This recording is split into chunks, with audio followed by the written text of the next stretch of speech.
आज हम डिस्कस करेंगे सबसिडेंस थ्योरी। इस थ्योरी को अवतलन सिद्धांत, इस सिद्धांत को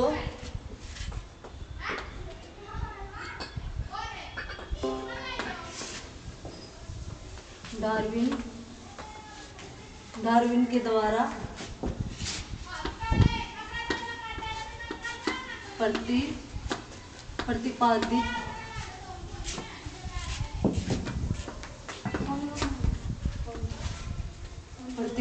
किया गया है।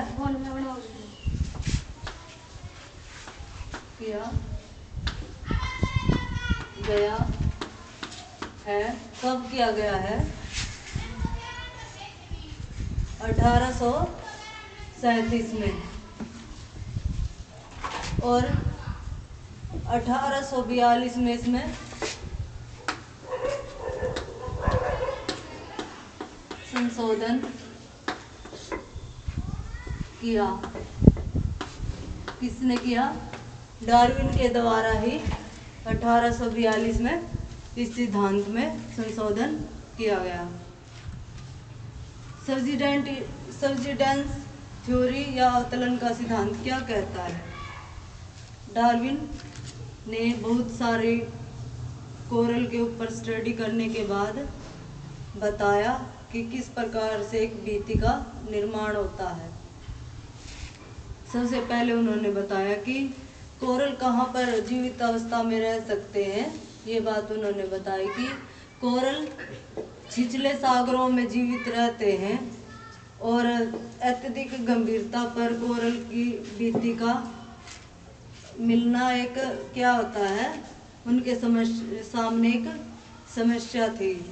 तो डार्विन क्या कहते हैं कि क्या हुआ है, स्थलखंड का अवतलन या सबसिडेंस हुआ है, और उस पर क्या होता है, कोरल के विकास का होना बताया है। किस प्रकार से? जैसे शुरुआत में क्या होता है कि कोई चबूतरा होता है, फिर क्या होता है, चबूतरे पर कोरल का विकास हो जाता है और उसका क्या होता है कि कालांतर में वो उसका उत्तोलन हो जाता है, वो नीचे की ओर धंस जाता है, जिससे कारण क्या होता है कि अत्यधिक गहराई में जाने के कारण क्या हो जाते, कोरल जीवित अवस्था में नहीं रह पाते और वो मर जाते हैं। फिर क्या होता है कि कालांतर में क्या होता है कि कोरल जीवित रहने के लिए ऊपर की ओर आना शुरू हो जाते हैं और उनका विकास जो है अत्यधिक ऊंचाई तक हो जाता है। इस प्रकार से, और वो मानते हैं कि सारा का सारा जो कोरल का रीफ के बनने का जो है, उन्होंने स्थलखंड के सबसिडेंस को ही माना है, अवतलन को। अवतलन के कारण क्या होता है कि एक आधार प्राप्त हो जाता है कोरल के लिए, उन पर जो है कोरल रीफ बन जाते हैं।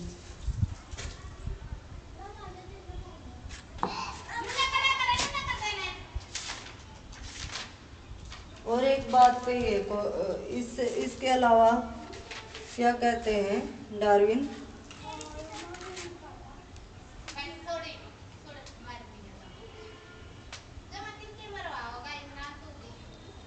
कहते हैं कि कोरल जो है छिछले सागरों में ही जीवित रहते हैं, लेकिन उनकी भित्ति अधिक गहराई तक मिलती है। इसके लिए सबसिडेंस के बारे में उन्होंने बताया कि किस प्रकार से कि वहाँ पर जो है अत्यधिक गहराई में किसी भी कारण से जो है जीवित अवस्था में नहीं रह सकते। इसी विद्रोहवाद को जो है, विरोधी बात को दूर करने के लिए ये बताते हैं कि जिस स्थल या द्वीप के साथ प्रवाल भित्ति बनती है वह स्थिर नहीं होती, उसका क्या होता है, अवतलन होता है।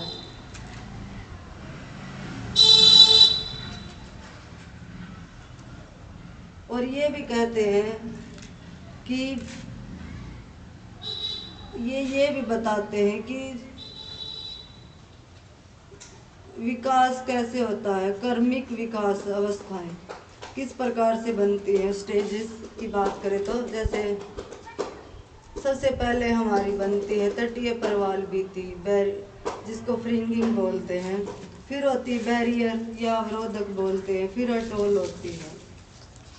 डार्विन कहते हैं सर्वप्रथम एक चबूतरा होगा, जहाँ पर क्या होगा, कोरल ऊपर की तरफ बढ़ेंगे, सागर की तरफ, सागर तल की तरफ बढ़ेंगे, जिस कारण क्या होता है फ्रिंगिंग या तटीय परवाल भित्ति का निर्माण होता है। इसके बाद क्या होता है, स्थलखंड का सबसिडेंस हो जाता है और परिणाम स्वरूप जीवित रहने के लिए भोजन के एकत्रित करने के लिए इनमें से कोरल तेजी से बाहर की ओर या ऊपर की ओर आना शुरू हो जाएगी। तट के पास वृद्धि रुक जाती है क्योंकि वहाँ भोजन का अभाव होता है और लैंगून में जीवित जो है कोरल नहीं मिलते। पुण्य स्थलखंड का अवतरण होता था, द्वीप पूर्णतः जलमग्न हो जाते और चारों ओर वलयाकार परवाल भित्ति या अटोल बन जाती है। अवस्थाएं सबसे पहले बताई है, क्या बनेगी, तटीय परवाल भित्ति, फिर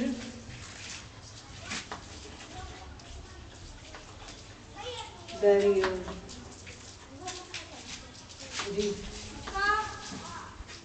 फिर इसके बाद अटोल, इसके बाद अटोल,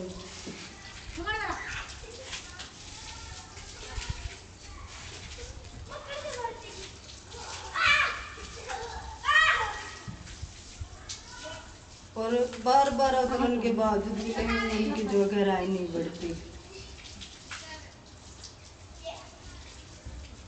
इसके पक्ष में क्या बात की गई है,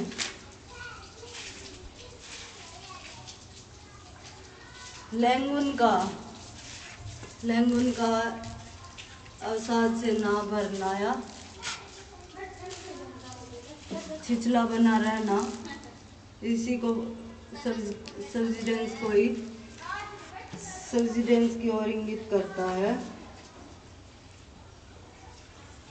अगर स्थल स्थिर होता तो लैंगून कब के भर जाते। फिर प्रशांत महासागर में जिन भागों में उत्थित पुलिन पाई जाती है उनके सारे परवाल भित्तियों का पूर्ण अभाव है।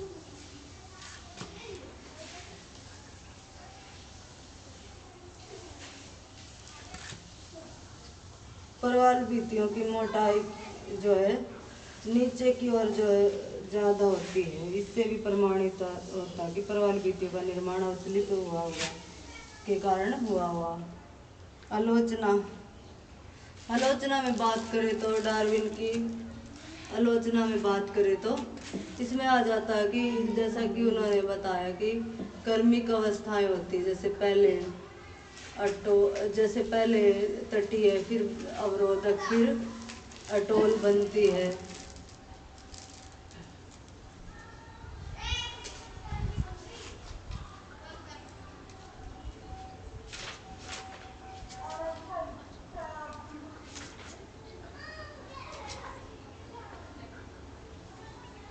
तो ऐसी जो तटीय भित्तियां हैं वो एक साथ नहीं मिलनी चाहिए, एक और जैसे मिलती है तटीय और एक और बैरियर, ऐसे नहीं मिलनी चाहिए। ये बात की गई है, एक साथ नहीं मिलनी चाहिए, ये आलोचना में आ जाती है। और अवतरण के कारण अगर हम नए अध्ययन के हिसाब से देखें, नई खोजों के हिसाब से देखें तो प्रशांत महासागर के कई द्वीप अब तक जल में डूब गए होते। ये तो था डार्विन का। अभी हम मरे का स्थिर स्थल सिद्धांत पढ़ेंगे।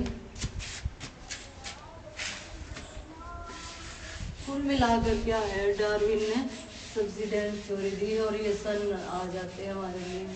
सन इम्पोर्टेंट है फिर अवस्थाएं आती हैं अलग अलग। फिर इसके बाद हमारा है अगला सिद्धांत है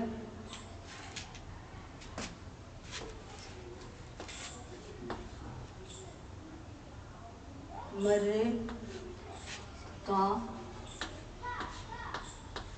स्थिर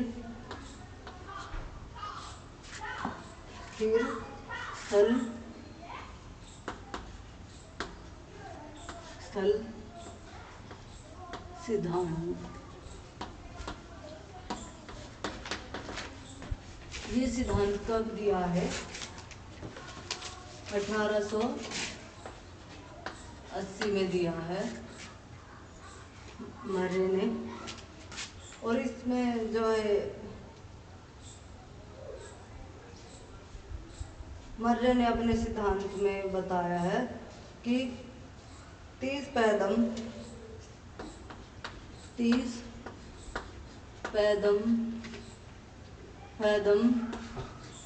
या 180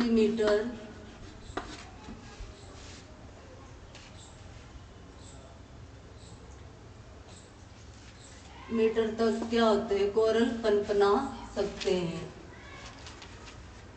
इतने तक की गहराई को माना है कि यहाँ पर कोरल का विकास होगा।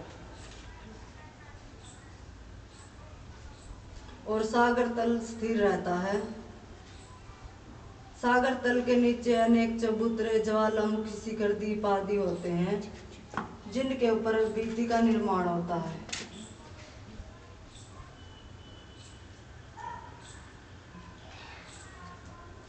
ये बोलते हैं कि इतनी ऊंचाई करने के लिए या तो क्या होगा, इतने तक ऊंचाई के लिए या तो क्या होगा, चबूतरों का अपेक्षीय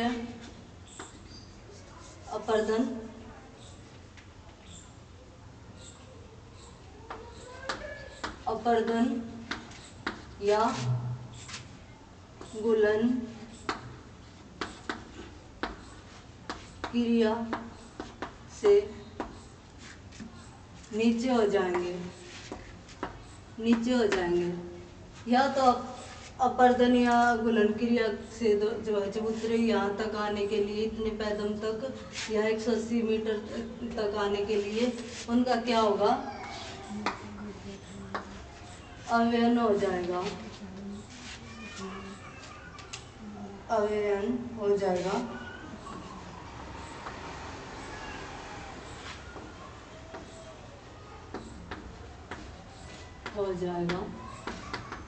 या फिर क्या होगा, निक्षेपण के कारण, इतने पैदम तक निक्षेपण के कारण चबूतरे बन जाएंगे। तो इस वाले जो स्थिर सिद्धांत में ये है, इतना आ जाएगा। इतनी वाली जो है गहराई स्टेबल होती है कोरल के लिए, कोरल रीफ बनने के लिए। तो यहाँ तक आने के लिए या तो अपर्दन द्वारा होगा, गुलीकरण या निक्षेपण से उसकी जो है उतनी ऊंचाई हो जाएगी। क्या किसके कारण होगी? पेलेजिक जमाव से, अंत सागरीय पेलेजिक जमाव से निक्षेपण में आ जाए। और इतनी गहराई होने पर क्या करेंगे, कोरल अपना घरोंदा बना लेंगे। और प्रारंभ में क्या होगा, तटीय प्रवाल भित्ति का निर्माण होगा और विकास ऊपर की ओर बढ़ेगा, बाहर की ओर। तटीय प्रवाल भित्ति के विकास के कारण अवरोधक, फिर उसके बाद आएगी हमारी अटोल। इस प्रकार से चबूतरों पर जो है, चबूतरों पर कोरल अपना घरोंदा बना लेंगे। इन्होंने भी एक मेन बात कही है कि स्थल खंड का क्या हो गया, तो अपर्दन या निक्षेपण के कारण उतना ही 30 पैदम तक आ जाएगा। आलोचना की बात करें तो मर्रे की विचारों की आलोचना किस प्रकार से हुई है? इन्होंने माना कि अत्यधिक चबूतरे होंगे। ऐसा होगा तो बहुत सारे चबूतरे बनाने में क्या होगा, पॉसिबल नहीं होता बहुत सारे चबूतरे होना महासागर में। और 30 कदम की जो गहराई बताई गई है, एक अनुमान के हिसाब से मानी गई जो गहराई न्यायसंगत नहीं होती।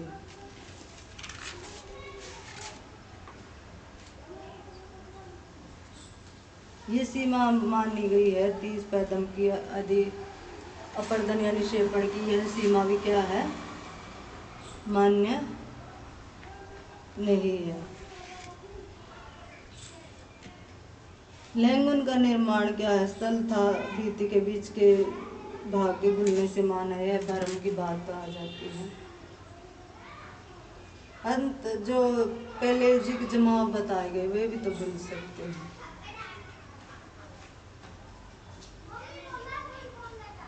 और जैसा कि उन्होंने 180 या 30 मीटर या 30 कदम की गहराई बताई है, इससे अधिक गहराई पर भी जीवित कोरल मिलते हैं।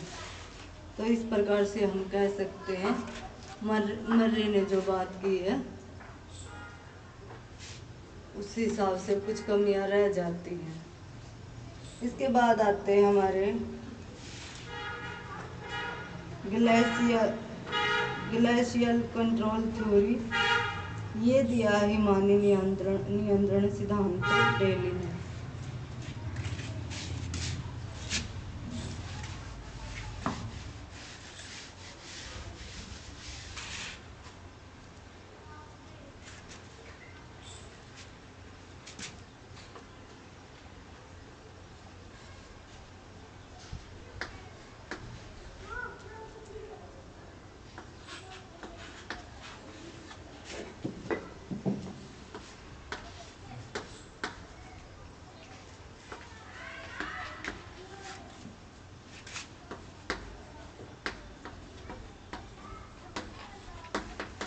इसको दिया है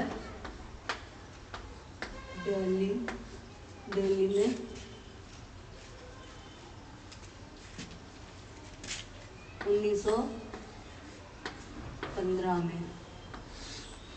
1915 में दिया है डेली ने हिमानी नियंत्रण सिद्धांत। ये मानते हैं कि सभी कोरल भित्ति का निर्माण कब हुआ है, प्लीस्टोसीन के बाद। प्लीस्टोसीन में क्या होता है, प्लीस्टोसीन।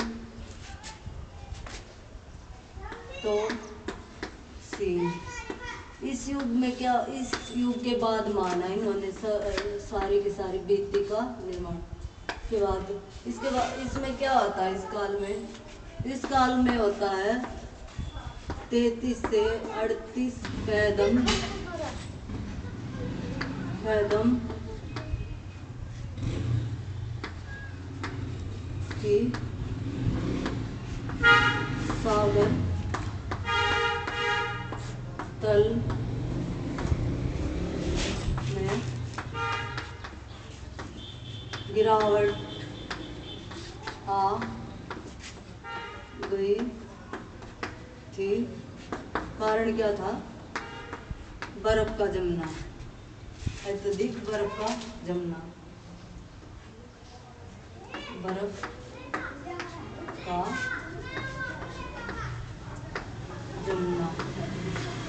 बर्फ के जमने के कारण इस काल में क्या आ गई थी, 33 से 38 कदम की सागर तल में गिरावट आ गई थी। और कारण था बर्फ का जमना, जिससे कि समुद्र का तल नीचा चला गया था।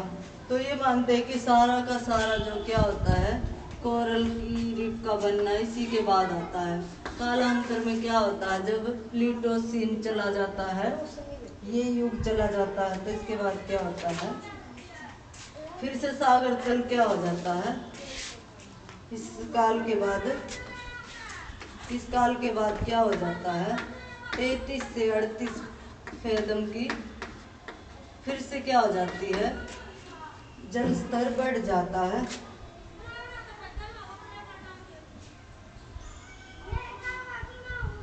और जो चबूतरे थे समुद्र में वे इस गहराई पर डूब जाते हैं।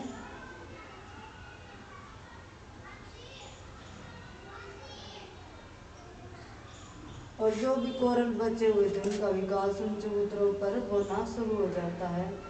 जल रूप में परिवर्तन होने से चबूतरे डूब जाते हैं और उन पर क्या हो जाता है, सागर तल तक कोरल रीफ बनना शुरू हो जाती है। जो कोरल बचे थे उन्होंने क्या किया, जो अपना घरोंदा बनाना शुरू कर दिया। सबसे पहले संकरे चबूतरों का घरोंदा नए परिवार बनाते शुरुआत में संकरे चबूतरों पर घरोंदा बनाने गए, जिसका कारण तटीय बनी।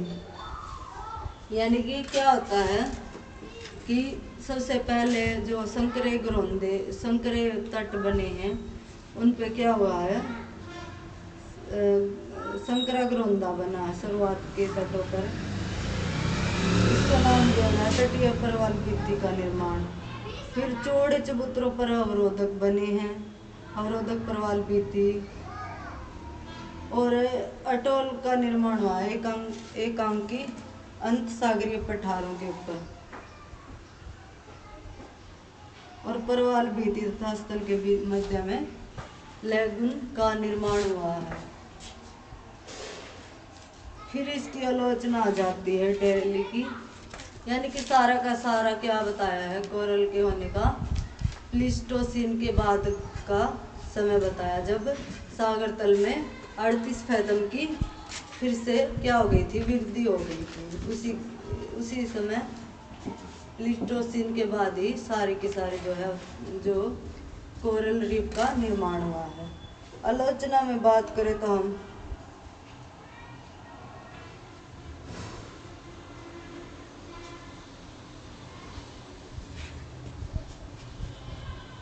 इस सिद्धांत के अनुसार अगर हम मान ले तो सभी लैगून की जो है गहराई समान होनी चाहिए, पर ऐसा नहीं है। एक ही लैगून में भी जो है उत्तर से दक्षिण तक गहराई में अंतर आ जाता है।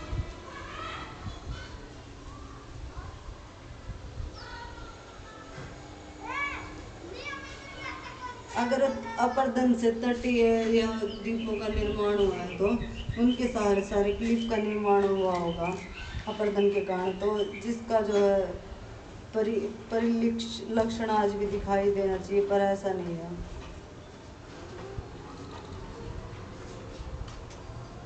वास्तव में उस समय प्रवाल भित्तियों के कारण ही तटों पर क्लिफ नहीं बन पाए होंगे।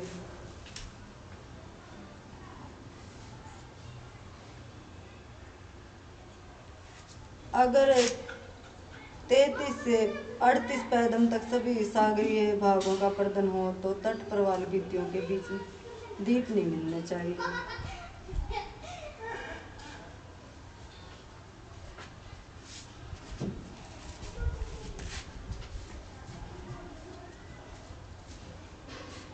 यानी कि अगर 33 से 38 तक क्या हुआ है, अपरदन हुआ तो द्वीपों का मिलना एक समस्या खड़ा कर देता है। फिर इसके बाद आते हैं डेविस की संकल्पना। डेविस ने अलग से अपना कोई विचार नहीं दिया था। उन्होंने क्या किया, उत्तोलन सिद्धांत में सुधार किया, पुनर्मार्जित किया उसको। और कब आते हैं डेविस का समय रहता है, कब दिया था, 14 से 1914 से 18। इन्होंने क्या किया है कि प्रवाल भित्ति के उत्तोलन सिद्धांत को पुनर्जीवित किया है। और साथ में क्या किया कि प्लेस्टोसीन के समय सागर में होने वाले परिवर्तन का भी इन्होंने सहारा लिया है। Thank you.